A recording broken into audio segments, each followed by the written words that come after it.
Hey guys, welcome back to the channel McNallie Money, the new home of power mining analysis. In today's episode, Anthony Power and I are going to be covering the massive news that dropped last night in relation to Core Scientific and CoreWeave. There's a lot going on. Share price is rallying anywhere from 50 to 70% this morning. A lot of attention on this company, so we want to dissect that, go into some detail about that new contract. In addition, we also got May production results out from Riot Platforms and TeraWulf, so a lot to go through in today's presentation. But before we do, you guys, you know the drill. Smash the like button, subscribe to the channel, and let us know in the comment section below if you're currently holding any of these companies, your outlook for the back half of 2024, and your thoughts on this exciting development from Core Scientific. With that being said, let's get into today's video.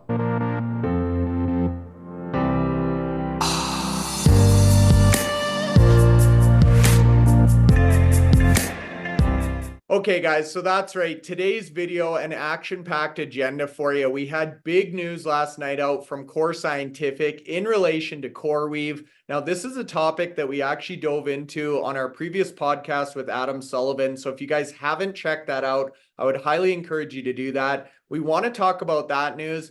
But Anthony, this morning, we got even more news in relation to Core Scientific and CoreWeave with a potential offer to purchase the company. So very similar to what we saw with the Riot situation last week here. We're starting to see the M&A sector really heating up in this space, and we're starting to really see some concrete numbers put on the value of this infrastructure as evident in that massive contract last night. So why don't we dive into Core Scientific first and get your thoughts on the situation?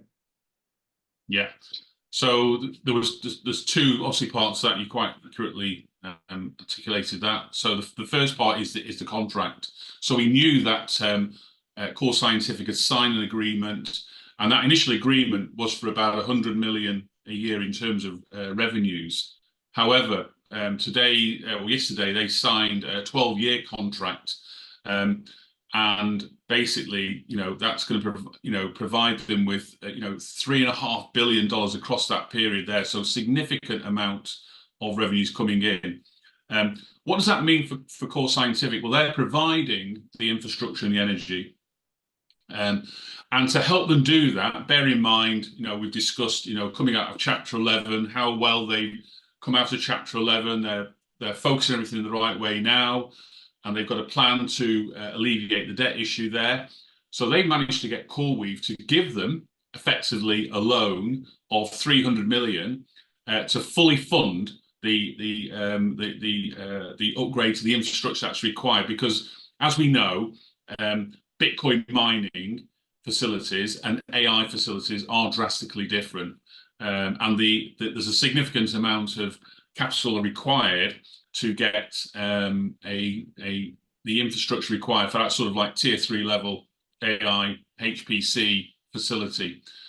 So CoreWeave are a private company at the moment. They're looking to go public, but they're, there's early speculation that, you're looking at a $20 billion company at the moment and just growing on a regular basis. We just look at other companies in that spectrum at the moment, and you've got like the likes of Nvidia, which are only behind probably 2 or 3 companies in the whole world. So you've only got like the Saudi Aramco company in the Middle East there, the oil company there. You've got the likes of Microsoft, and you've got the likes of probably Apple are the only companies that are, in terms of market capitalization, bigger than Nvidia at the moment. So they've overtaken a massive amount of companies this last sort of 12, 18 months because the share price had just rocketed like nothing else.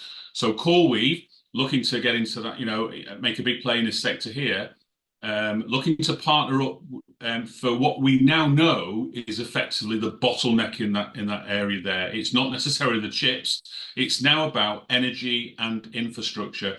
What do Core Scientific have, significant amounts of, and other miners have, significant amounts as well, is they've got significant amounts of facilities next to, really good energy at reasonable prices there. So this is an opportunity, again, for, a Bitcoin miner who effectively would now be bringing in potentially more revenues through the HPC side than maybe through the Bitcoin mining. So this is it's a nice shift into that positioning there. Now, a couple comments, Anthony, before we move into the purchase. So obviously the share price in after hours, we were texting last night, absolutely took off on this news. I've never even seen a 12-year contract, let alone a 12-year HPC contract in this new space. Share price this morning was up, I think you mentioned, in excess of 70% at one point. It's pulled back. CORZ is only up 39% on the day now, Anthony. So sorry to any CORZ holders. I know it's a tough go. I also wanted to comment, I was in NVIDIA at $155, Anthony. However, I sold out at $480. So I did miss most of that run, but it really shows you guys the focus and the amount of money that is being funneled into chips, AI, high performance computing. This is not a fad. This is not a trend, you guys, as evident by this decade plus long contract with CoreWeave. So I just wanted to throw that in because the price action on this piece of news alone was incredible. Not to mention now, Anthony, the second part, which I'll let you get into. Yeah, so the second part of this tale obviously occurred post that announcement from Core Scientific, and it came out in a press earlier today that CoreWeave had offered to acquire Core Scientific for $5.75 per share, valuing the company at about $1 billion. And you know, as soon as that occurred there, and the market's open, so the pre-market opened this morning. We saw that the actual share price literally take off. I mean, it was close to $8 at sort of opening in that first hour of pre-market this morning. About $8 a share. It has come back, as you rightly say, since then. But I think we're in a sort of the same boat here as we are with regards to the sort of like the Riot and the Bitfarms scenario, because it looks like, I'll be honest, it looks like it's a very low bid. I don't think, you know, they've got a contract now, Core Scientific, to deliver that HP, that sort of that facilities and management service to CoreWeave, because CoreWeave will provide all the GPUs, etc., and so it's really, you know, managing that infrastructure, managing the power side of it, and getting, you know, rewarded, you know, quite handsomely for that with significant revenues. So if you look at valuations, I think that's even more a low ball than the sort of like the Riot Bitfarms one. I think the significant upside in Core Scientific before even that offer was even made. And you know, you can look, you know, as a share price is now, it's taken Core Scientific today into the 1 billion plus market capitalization, along with, you know, a few other miners as well. I mean, we saw literally a couple of weeks ago, IREN joined that group of 1 billion market capitalized Bitcoin miners. We've seen Cypher in recent months join that group there, but Core Scientific and IREN have gone past Cypher now. And they're sort of like playing catch up to what we look as sort of like the big three miners. We've got Marathon Digital, you've got CleanSpark, and you've got Riot Platforms. Mm-hmm. So the market looks at these now, these big miners as big players in the space. That deal yesterday puts really good money on the table for Core Scientific. We've talked about this before with Sam Sabar at Bitdeer Digital. You know, you're talking guaranteed revenues here. We're not talking, you know, what's the price of Bitcoin going to be tomorrow? This is contracted amounts of revenue. So for Core Scientific, like Bitdeer Digital, any improvement in the Bitcoin price is just extra gravy for them, because they're already doing, you know, some great contracts there. So what will be interesting to find out is the impact on what they're trying to do as a Bitcoin miner and a hosted. They also have a significant hosting business as well. So, you know, in terms of total hash rate, you're looking at the moment 27 exahash in both of those businesses, with some elements of growth. And with the share price as it is today, it's already breached 2 levels of the warrants. So Anthony, I wanted to ask you about that. How does that work? I believe it's based on an average, correct? So the share price would have to be as an average above the warrant basis there. So there were some sort of warrants initiated under $6. And the share price has to be for a minimum of 20 days. It's not like 20 days. you can't do it on based on today there. So I believe it's a minimum of 20 days, and we'll get clarification on that from Core Scientific, because in literally a week today we'll be heading over towards the site there, and we'll certainly be getting hopefully some more updates on things like the warrants, the impact of that if the share price goes above, which it did today. And the likelihood is now, because this is good news, even the contract itself is good news before the potential purchase of Core Scientific, and that will be down to the shareholders at the end of the day. If CoreWeave would have to go in there and buy a significant stake in Core Scientific, at the moment they'd have to go in and buy something like $120 million worth of shares to get the 10% required then to make it official that they are looking for a takeover. But the warrants, will get triggered, after this sort of like 20 days there. So at 20 days, the first, the CORZ W warrant will get triggered, and that will bring over $600 million in proceeds, and that effectively, will clear the debt position. Anthony, one quick question on that. I had a good comment from one of our prior videos. They will generate that 600 million. That doesn't necessarily have to go to debt though at this point, right? They could use some of that for growth and some of it for debt, or is it all automatically applied towards the debt? No, all we've got to go off at the moment is the plan that they've put in place. So they've put in a plan in place there. So the first set of warrants, that when they get triggered, an element of the debt gets paid off. Bring in money to pay the debt, and also give them a sort of a cash runway of over 300 million as well to play with there. So I think from when we spoke to Adam, he's quite clear. Obviously, he has a plan to get the debt down, and once the debt's down there, then it probably gives them more flexibility, because at the moment with that debt there, they are still tied with Chapter 11 to carry out certain activity, and that one of those activities that they carry out is they have to sell Bitcoin within 10 days of producing it. Now, if they can prove they can get rid of the debt and be debt free, maybe that's something that the SEC will then give them more autonomy to do everything that they need to do going forward.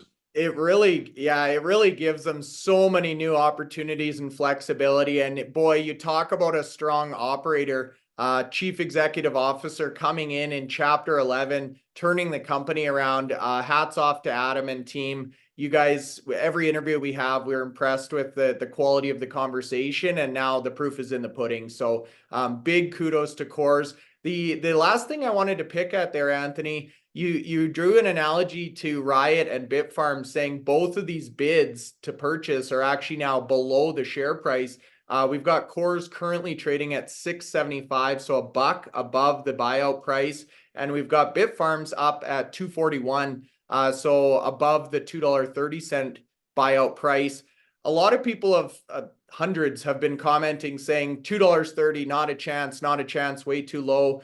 I wanted to get your take on this, Anthony. These are essentially feeler bids. I don't think anyone at Riot thought Bitfarms was going to fold up shop for $2.30, nor at CoreWeave.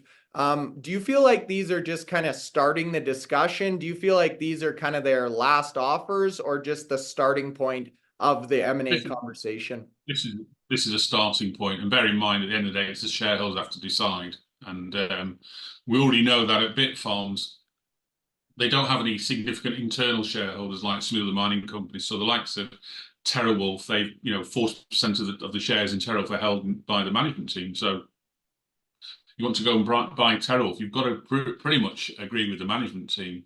Bitfarms slightly different. So Riot are actually now the largest single shareholder in the company, and with 10% of the shares. So they'd have to effectively get shareholder approval. All the shareholders have to get together and determine whether that's an acceptable offer. And all you have to do is look at social media at the moment to determine that offer. I haven't seen anybody come back and say that's great. Let's accept it. But we've seen plenty of people turn around and say it's insufficient. And bear in mind, you can look at the valuation their hash rate's worth and maybe make a more reasonable offer for that. But there's also an indication that shareholders like, well, we want $6-7 a share. I mean, I don't really think that's going to happen, because there is a point at which it doesn't become reality. So I expect it to go higher, and especially if there's more people in the space that are looking to Bitfarms as an opportunity to get a company that has 7 exahash or 7.5 exahash now, with 9.5 exahash plugged in. We spoke to Ben last night. He articulated what they've got currently. Looks like they're going to get to 12 by the end of June, or just after the half year point, which is what their plan is. And then they've got the plan to get to 21 by the end of the year. So you're buying a company that has the opportunity to literally treble its hash rate from where it was at the end of April in the next 8 months. So that's a significant amount of hash rate that you can tap into straight away. Yes, we've talked about buying facilities, buying miners. That would be a cheaper option if there was lots available. And we know that there aren't lots available. It's hard to come by. Some of these miners might struggle. Riot are going to be in a good position. They've got Corsicana. They can carry on building out Corsicana. That's probably going to get them close to their target for next year. Never mind this year. IREN have also got the Childress site, and they can keep building out that there. They've also got plans to develop another site, which is even bigger than the Childress site. So again, from their perspective, it's just a case of, that actually the physical building, installation of power and facilities at their sites there. They've got the orders in place there. They've paid the deposits and all the future orders. Bitfarms have still got to make some significant payments. I think it's about 156 million when I looked in the accounts last time. So they've still got to make that payment during the year. But making that payment during the year, and probably a little bit extra to complete some of these sites. So maybe towards 200 million, and you have there's a company there with 21 exahash ready to go. So I think whoever's going to take this more seriously and bid for Bitfarms will probably have to raise price. And you can see the market already is looking at a higher valuation than Riot went in there. And it looks like with Bitcoin price, I think last time I looked today it was over 70,000.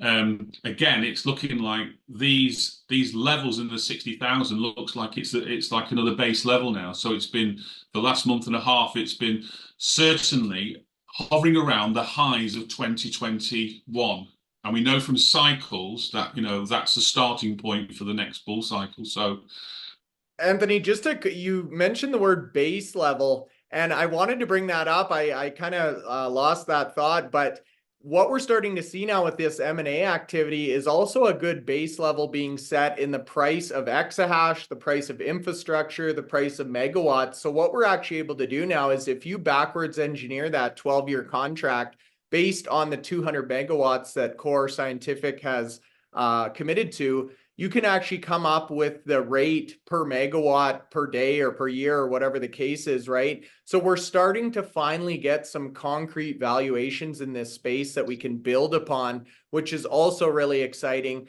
And if you look across the market today, you guys, TeraWulf's up in excess of 20%. There's multiple miners up 10% plus today.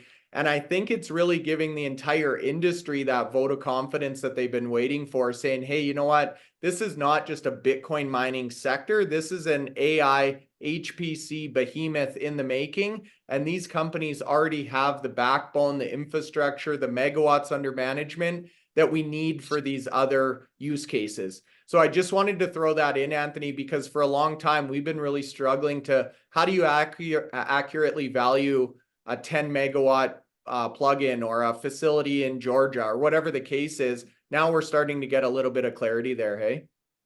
Yeah, absolutely. Yeah. No, and just couldn't be more excited for Core Scientific here. Now, the other one that we're pretty excited about, Anthony, we've actually got a trip coming up in combination with the Core Scientific visit. We're also going out to Corsicana. Riot Platforms also came out with their May production today. putting up 215 Bitcoin. It worked out to about 6.9 per day, and a hodl now over 9,000 Bitcoin, Anthony. So I wanted to get your take on Riot Platforms. We've got a big week with Jason and team down in Texas, and what are your thoughts going into that week? Yeah, so they've released their May update, and as expected, but the number of Bitcoin produced, has dropped. We're post the halving now, and we're effectively a full month post the halving. So in April we had 19 days of the previous halving cycle, and the remainder of the month of the post halving. So they like I say, they produced 215 Bitcoin. Effectively not sold any. I think there's 2 or 3 of the Bitcoin. I think it goes as part of pay salary rewards for some of the directors, and therefore they've managed to hodl most of that production. So their hodl at the moment's got to 9,084. What they're now showing is they're showing the deployed hash rate at both the Rockdale facility and the Corsicana facility. So at Rockdale, 11.5 exahash, and at Corsicana, already up to 3.1 exahash. Now, they highlighted in their previous monthly update that just got online towards the end of April. So you can see now that number should start to really ramp up. So a total deployed hash rate of 14.7. However, if you look at what was operating during the month of May, they've actually included the average operating hash rate for both those sites there. So 7.4 exahash for Rockdale, and we do know that the Rockdale facility has had issues with miners. So it looks like they're starting to switch the miners over, and June they have a target to reach in June for their deployed hash rate. And it looks like they're on track to do that. So 7.4 operating at Rockdale, 1.4 exahash operating at Corsicana as an average for the month. So at the end of the month, there's at 3.1. So we'll see more production coming from Corsicana during the month of June. Just the fact they've literally more than doubled their hash rate within a monthly period. One interesting fact for May was the amount of power credits and demand response credits that came through for that particular month. So in April, they'd achieved 2.1 million. In May, that went up to 7.3 million. So again, it looks like they're using their curtailment strategy to, when the power prices go high, they can curtail longer and sell power back, and they're also operating a number of programs in Texas that help give them more demand response credits through the ERCOT demand program that they're part of down there. So 7.3 million. That's a good amount of income coming through just for literally turning off your machines. So I'd say a better month in terms of operational hash rate. It was actually quite a good month, because I think if I look at the Riot numbers there, they're very comparable to Bitfarms, and we know that Bitfarms are pretty much month after month one of the top 2 miners. So Riot have moved into that position there by now, starting to announce their actual operational hash rate. What we want to see is the operational hash rate getting closer to what they were stating in their target. So it's no use seeing like 15.1 in terms of hash rate if only half of it's working. I mean, we want to see that by the end of the year they've got operating 31.5 exahash, which is their target. That's what people wanting to see, and they have the orders in to replace those mining machines that aren't operating at the optimum levels that they require. So I see Riot's updates from now on starting to see significant movements in their hash rate, because we're not seeing anything come out there to say that they're not on track. It looks like everything's going to plan. They've got probably one of the highest employed miners in North America, so they have the staff to do it. And the fact they only operate from 2 facilities means that they can grow that hash rate target effectively for the remainder of the year. Then they can bring in additional resources at those sites there to make sure they achieve it. So overall, you know, a reasonably good update. Really good on the power sales and the enhanced credits. The mining for what they had operating, you know, was on a par with Bitfarms, so we can't complain there. We just want to see that the miners they have plugged in are actually, you know, operational, you know, in a more permanent way. So, you know, get rid of those other miners that aren't operating, get them replaced, and let's see that hash rate really deliver numbers that we expect from them. Fair enough. Yeah, I think we can all agree there. Fairly strong performance, I thought, as well from Riot. It's interesting now as the summer months are around the corner, temperatures are rising. We're starting to see the curtailment happen. What's going to be interesting, Anthony, to me is if we continue to see the Bitcoin price really rally, it throws off that equation of when and where to curtail, right? And really becomes a lot more challenging question, I guess, for management. Now, speaking of Bitcoin moving, it's up a couple percent today, Anthony. We're flirting right now with about 70,900 US. What I'm really starting to think here, Anthony, and I wanted to get your take before we move into TeraWulf. We've seen now the Australian ETFs open up. We've seen the Hong Kong ETFs. Obviously, we've got the North American ETFs. Bitcoin trades 24 hours a day. I feel like it's starting to become a feeding frenzy of sharks. We've got ETFs around the world buying up Bitcoin literally around the clock as these time zones change. We've got retail. We've got companies putting Bitcoin on their balance sheet. We've got miners hodling. It's starting to feel like, as you mentioned, that new level or base has been set, and we're starting to get that next leg up in Bitcoin. Is that what you're feeling right now in the market, Anthony, or do you think this is still just kind of chop in the water? No, I think that the more news that comes out from various locations that ETFs have been approved, it just provides that more adoption required. We still need more adoption in Bitcoin. We're not quite there yet. You know, we can go back and look at the analogies of, you know, the internet, the analogies of, say, you know, the iPhone in terms of adoption, and we're still sort of, you know, got a little bit way to go with Bitcoin as well. Even though the fact it's been, you know, celebrated its 15th birthday in recent months, but we're seeing far more in this last 6 months in terms of approved ETFs around the globe, in Europe, in Germany, in Asia. Those ETFs in the US were massive, and we saw the explosion of these funds having to then buy the Bitcoin, because when you're investing in an ETF that's Bitcoin related, there's no other investment that can keep up with Bitcoin. So these ETFs literally have to go out and buy Bitcoin as soon as money you know, it hits those funds from retail investors.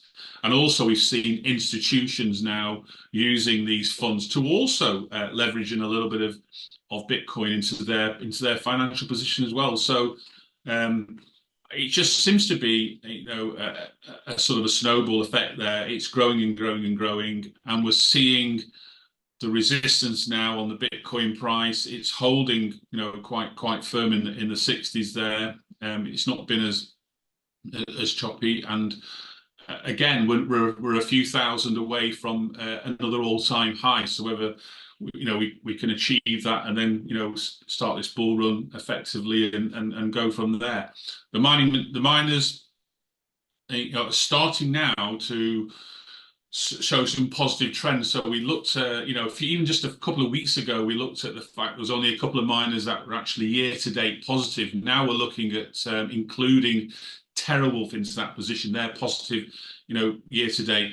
Core Scientific are positive year-to-date. IREN are positive year-to-date, along with CleanSpark. So IREN year-to-date are up nearly, you know, 96%. And the share price, obviously, the news this morning was fantastic news.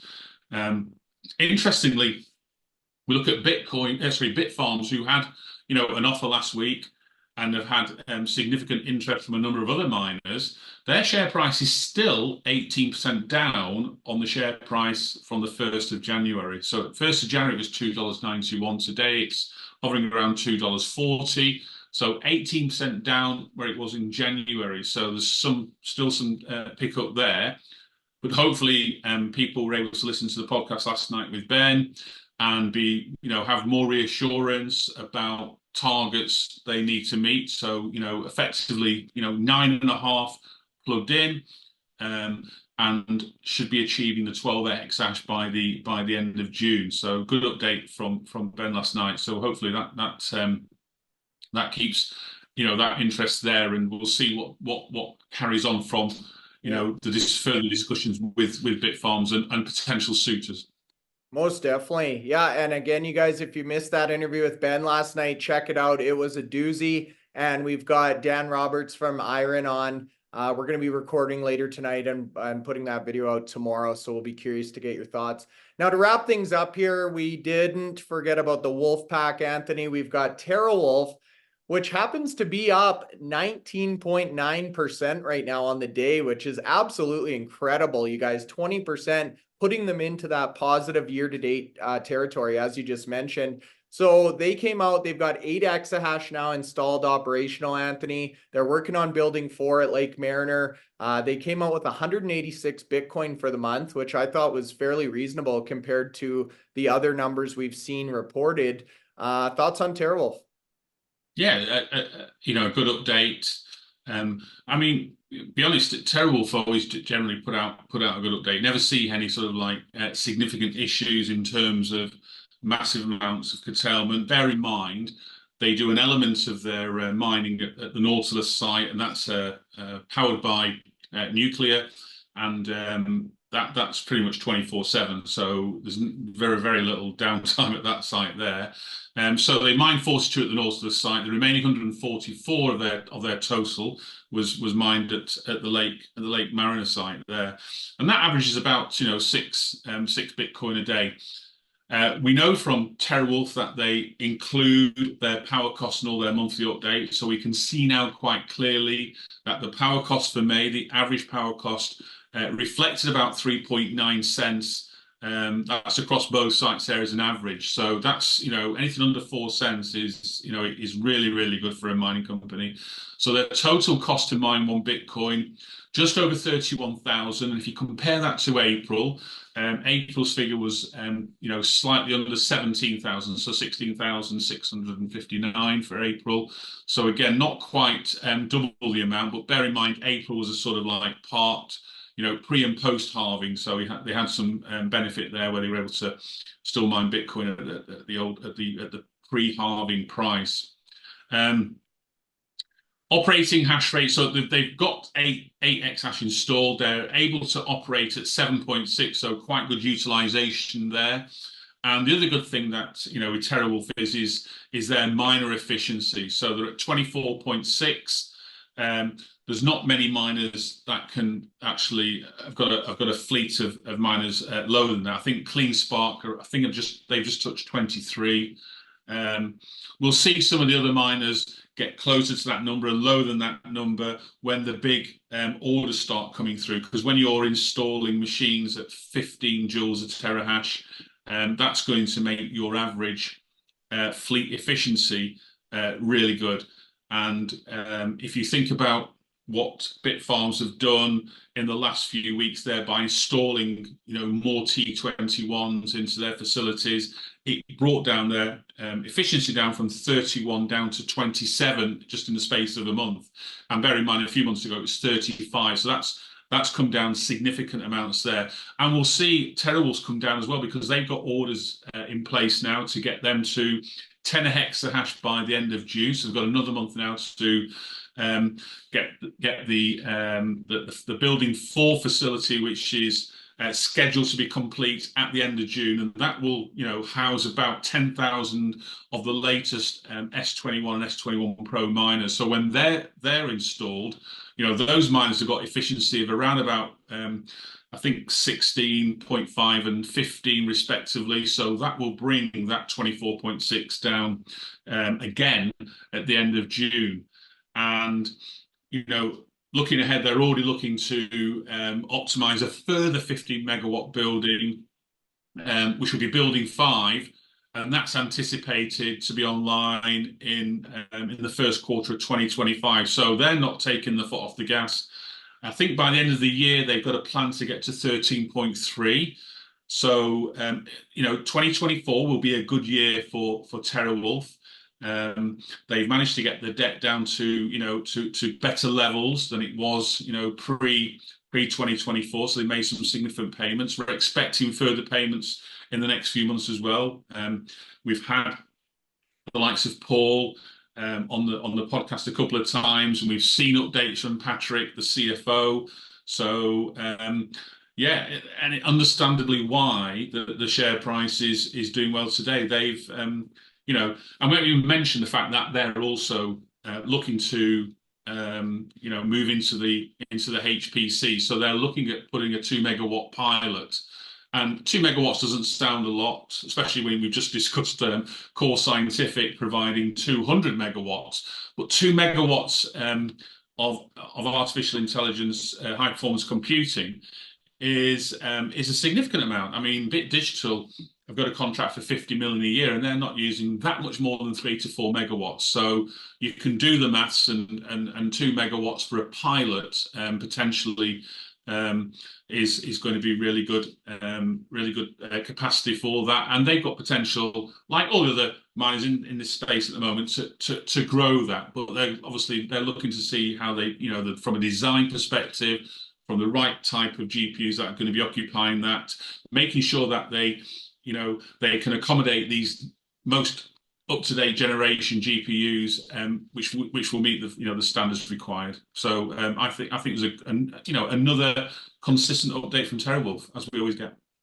Agreed. Yeah, consistency and really starting to make progress on some of the valuation and really the recognition that I think this sector deserves, right? So a very upbeat day in the Bitcoin mining space. We've got Bitcoin moving, we've got the miners actually moving in unison with Bitcoin and providing that outside leverage that we're all looking for. It feels like we're on the cusp of something here, Anthony. Boys, we're in the right place at the right time, I think. We've just got to let our thesis come to fruition here. So Anthony, as I always say, there's no shortage of news in the sector. It keeps us employed, which is great. You guys, if you're still watching the video, smash the like button, subscribe to the channel. We're almost at 44,000 subscribers, which is phenomenal. We appreciate each and every one of you. Leave a comment if you have one or a question, and let us know which of these miners you're currently favoring and why. Thanks so much. We'll see you tomorrow for the IREN interview, followed by Sebastian live Q&A on Thursday at 10 a.m. Mountain Time. Talk soon, guys.